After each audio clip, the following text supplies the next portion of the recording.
Leaders Live, where I get the chance to chat with luminaries in e-discovery and related areas.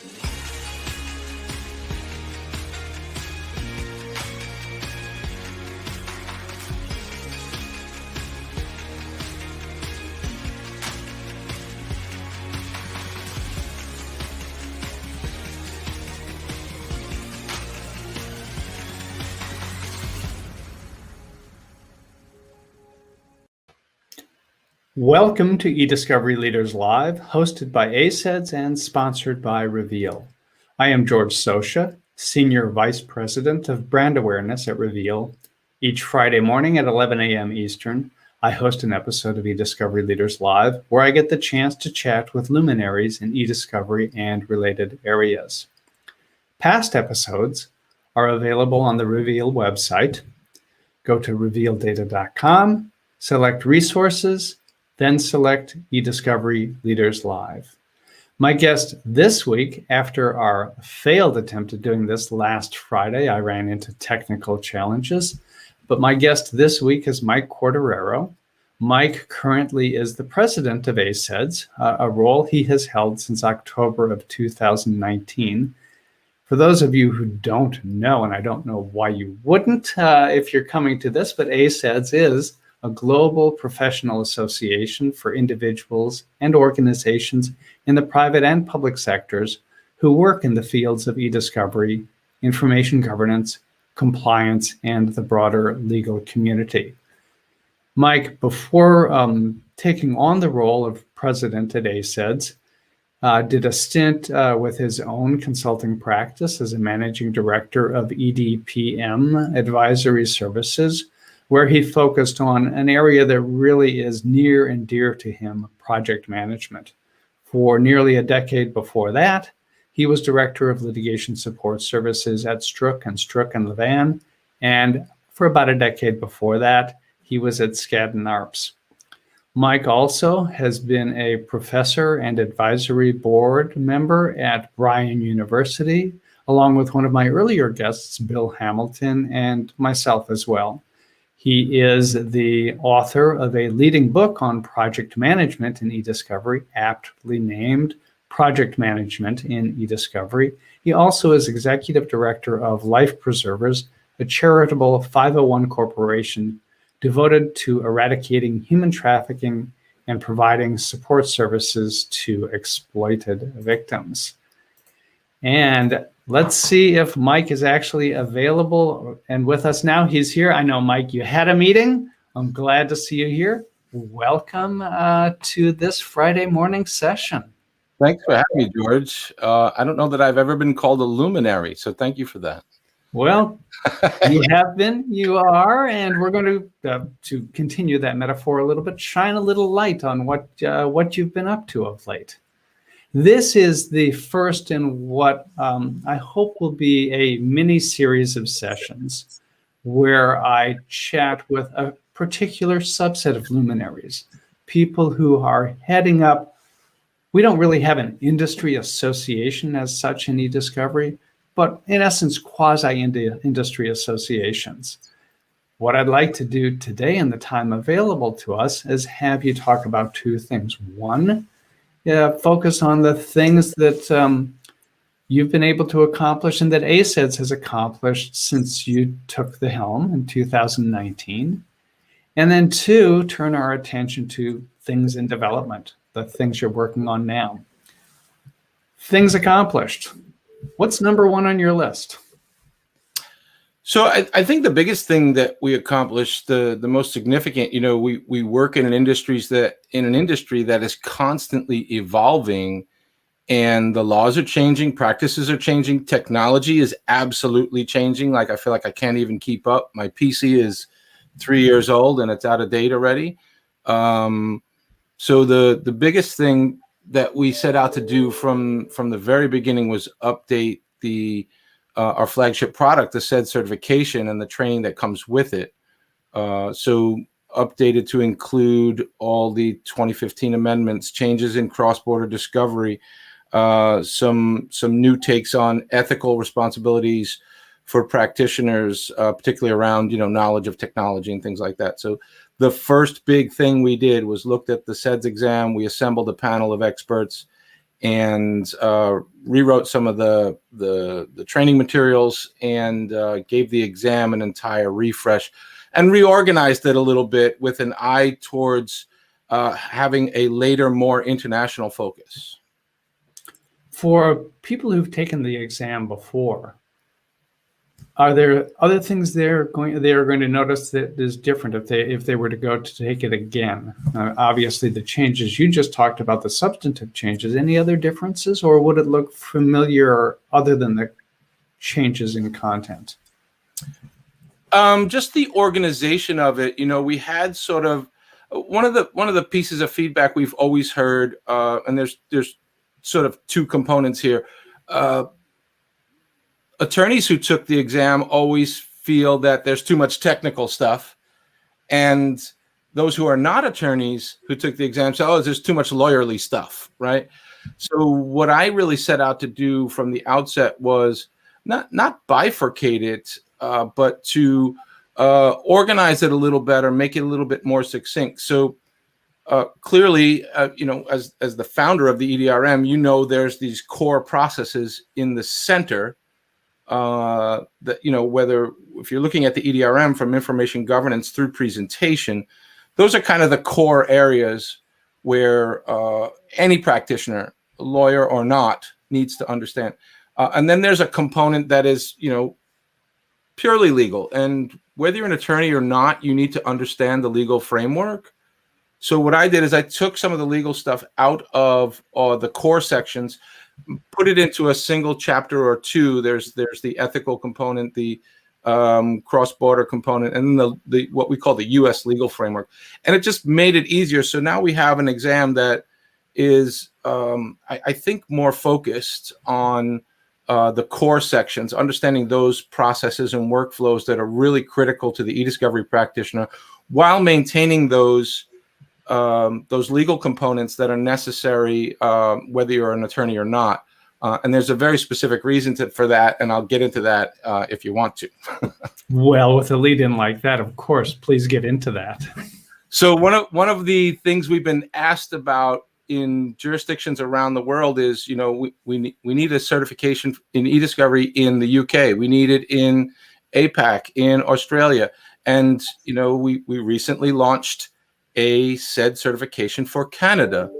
So reorganizing the exam in this way made it much easier to, you know, organize the legal content for a given jurisdiction in an area or two, whereas before it was kind of strewn throughout those core sections. So it became much easier, and you'll see as we launch in Canada and we look to the UK and Australia to develop exams for them, the legal content will be much easier to update and roll out in those jurisdictions. So you've essentially modularized the components so that you can pop out the American legal system piece and plug in instead the Canadian legal system piece. Is that precisely? And the reality is, look, collection is collection. There's no legal component to collection. It's doing it, you know, the handful of things you need to get right. Same thing in processing. You may use a different tool or something, but we're not testing on tools. We're testing on processes. So doc review, you might use a different platform, but there's no legal component there. So those core processes will remain the same throughout the world, whereas the legal components change, the legal requirements change from jurisdiction to jurisdiction. Very few of us, I suspect, decide that we are going to take and hopefully pass the SEDS exam and simply sign up for the exam and take it. Almost everyone, I suspect, goes through some amount of prep work. Some of us through a lot of prep work.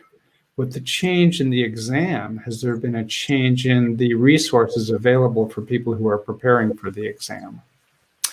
Yeah, so we've made a concerted effort. Another good piece of feedback we've gotten over time was that preparation piece. So obviously you get a 125-page study guide that covers pretty much everything on the exam.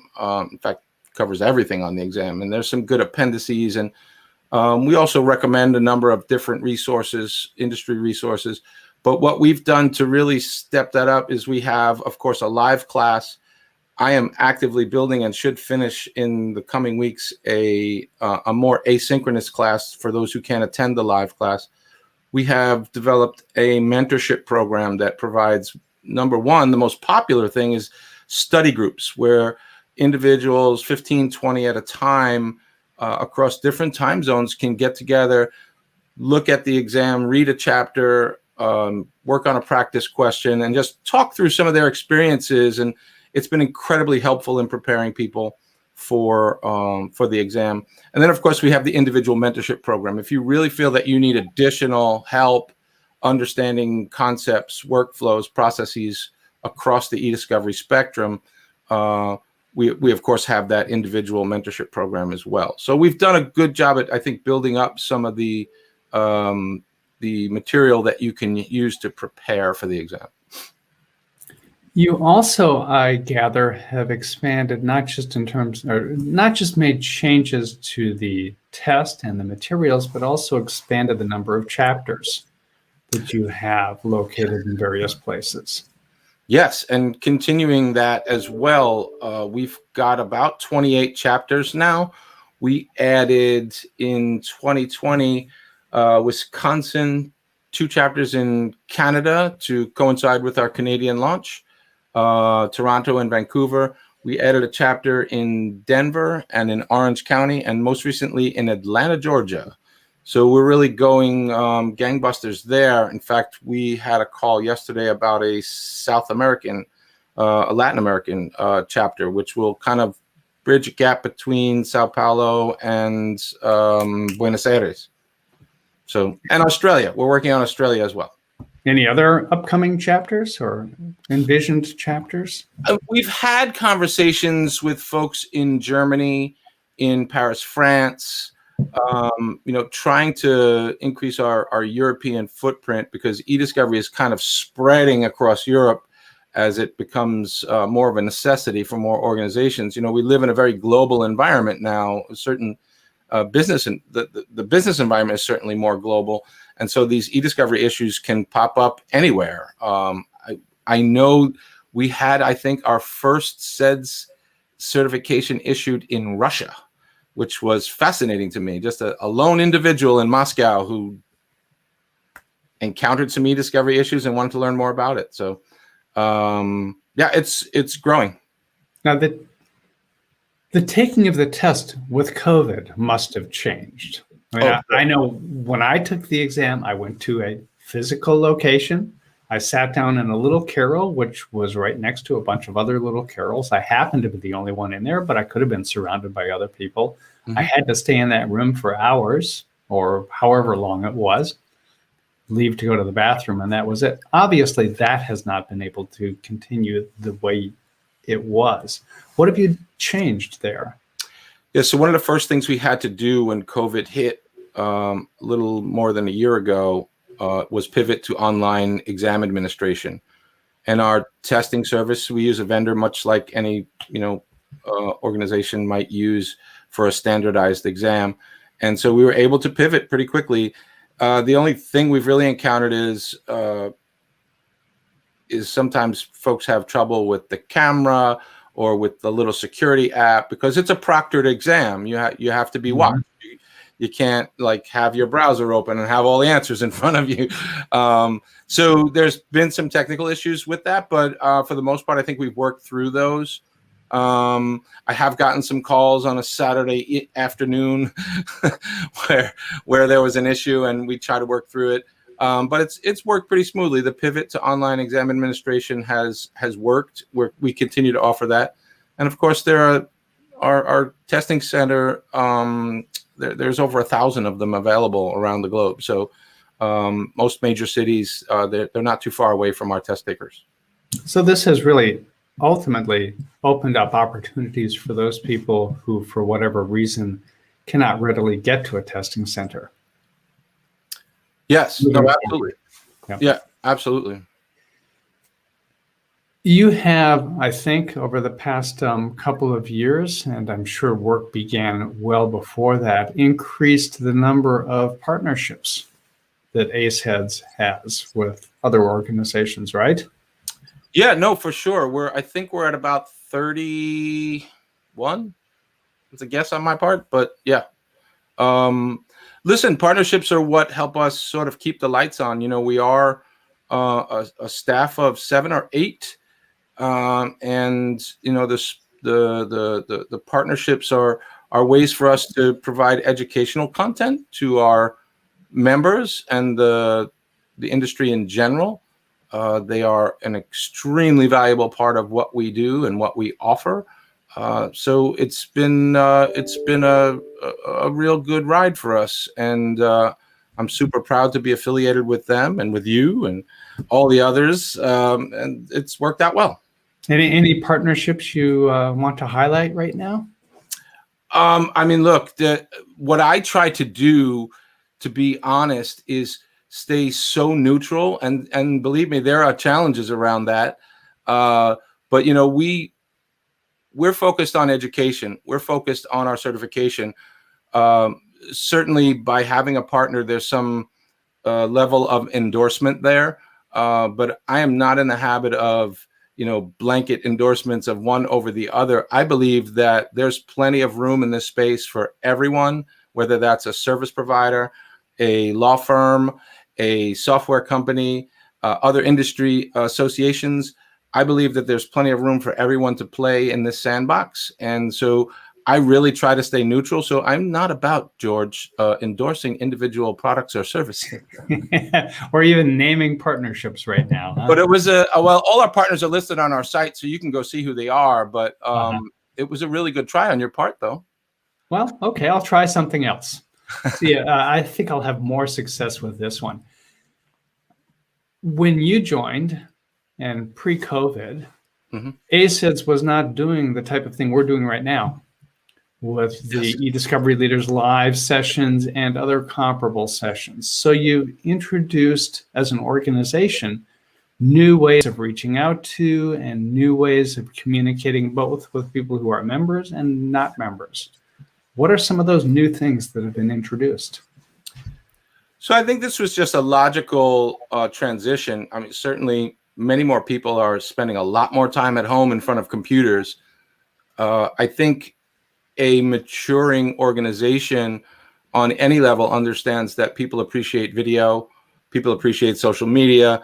Our marketing team, led by Katie Saylor, bringing in Maribel Rivera, they hounded me about these things. We need to be more present in this way, in that way. This is where people are going for content. This is how people are engaging. And so it was an easy shift for us.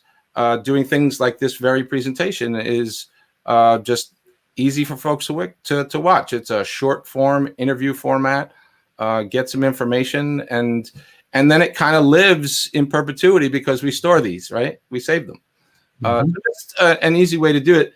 I mean, other things that we've kind of done is I'm trying to think of some of the more active things that are doing. Oh, we have our annual membership survey, which is really responding to, I think, the membership desire to be involved in what we're doing, how we're doing things. As a leader in the organization, I obviously want feedback on what we're doing right, what we're doing wrong, how we could be better, because I'm a big believer in sort of the notion of continuous improvement. If someone's having issues preparing for the exam, I want to hear about it, and I want to know how to fix that, right? If someone's having trouble making use of membership benefits, I want to hear about that. If someone feels the benefits are not significant, I want to hear about that so that we can improve it.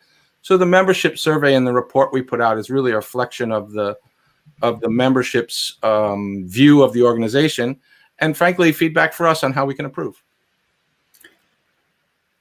As as you move forward, you're looking at introducing new chapters. What other things are in development?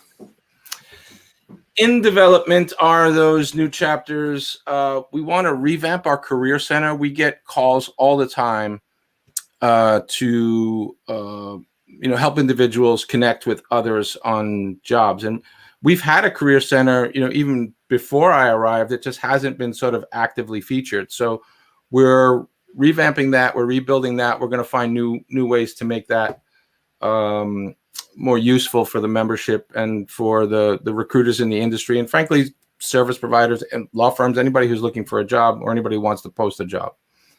Obviously, we're doing where our second annual membership survey is out. I am sort of, I don't mind sharing with you a script that I'm writing that is the Certified E-Discovery Project Management program I'm developing. No surprise to anyone who knows me.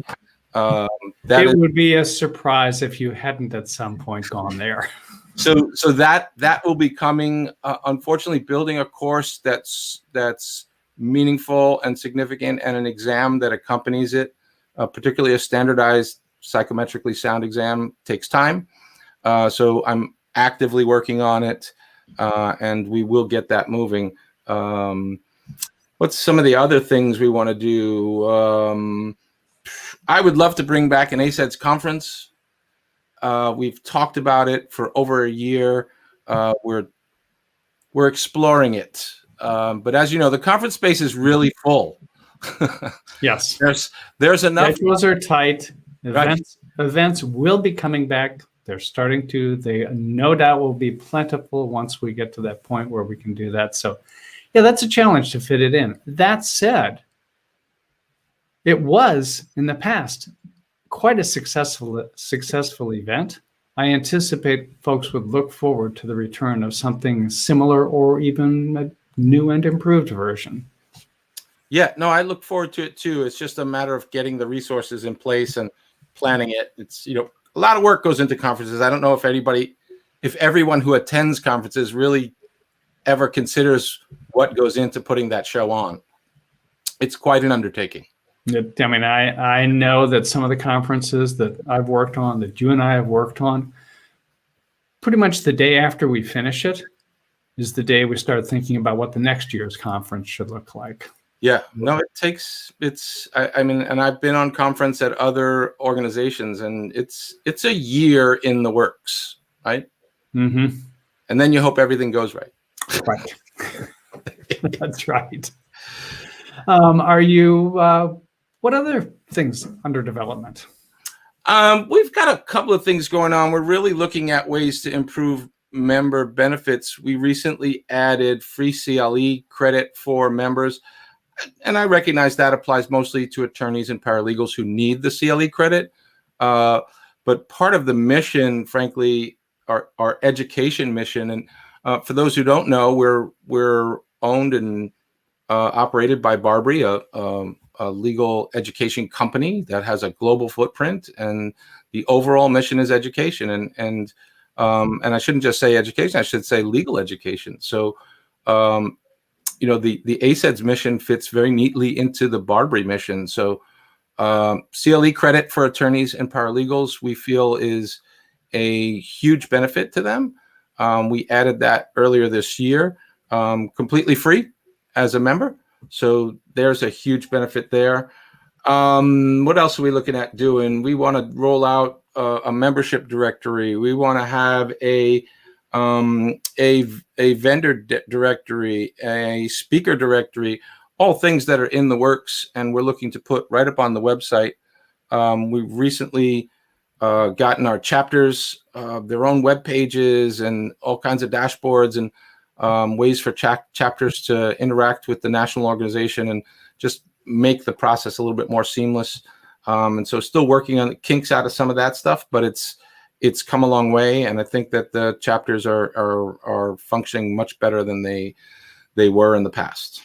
There's a new exam, as you said, for Canada. Are you looking at exams for anywhere else? How could I overlook the exam for Canada? So we're in beta in Canada right now. So anytime you roll out an exam like this, you want to essentially test the test, right? That's what a beta is.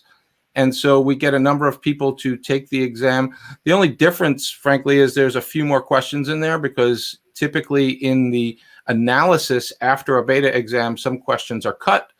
Some questions don't perform well. For instance, if everybody gets a question right, there's probably something wrong with the question, or you gave away the answer.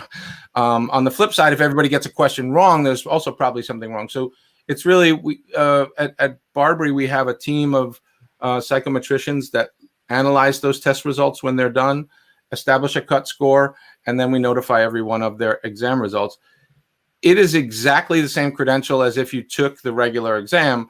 It's just that the candidates have to wait a little bit longer for the results while we do that analysis. Now, that said, where else are we going? And by the way, we'll probably roll out Canada in full test format in Q4. And that'll be the launch date. Where else are we looking at? Obviously, we're looking at the UK. I've been trying to assemble a panel of experts there. It's really about having some legal experts, some expert practitioners make the contribution, the time, honestly, to help me understand the British legal system in a way that a practitioner in the British legal system, working in the British legal system, would understand. Same thing in Australia, trying to do that.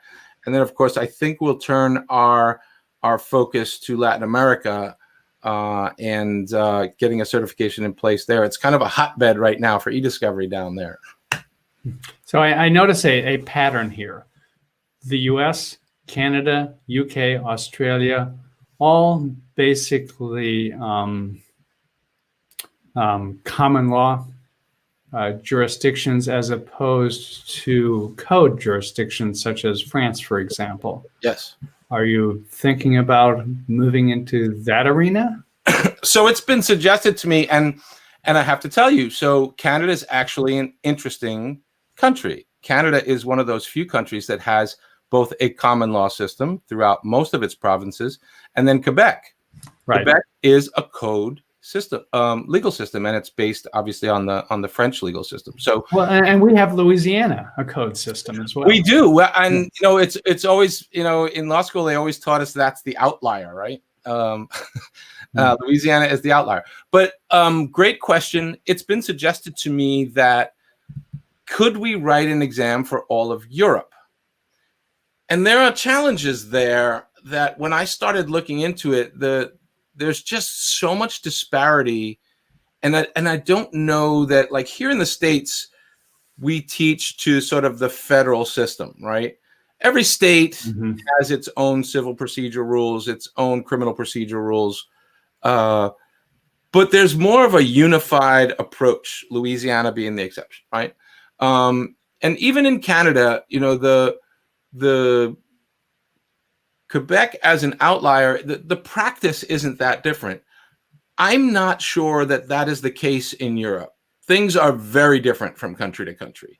So while I think basic principles of e-discovery could be universally applied, like those core sections I talked about, the legal components are going to be very difficult. And so it raised the question, do I want an exam for every single country in the world? And that's too many. Yes. Right?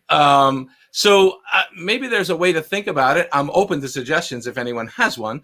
But it was suggested to me that we should have a European exam. And I said, I'm not sure that I can do a European exam, given all the different ways that discovery in Germany is very different from discovery in France.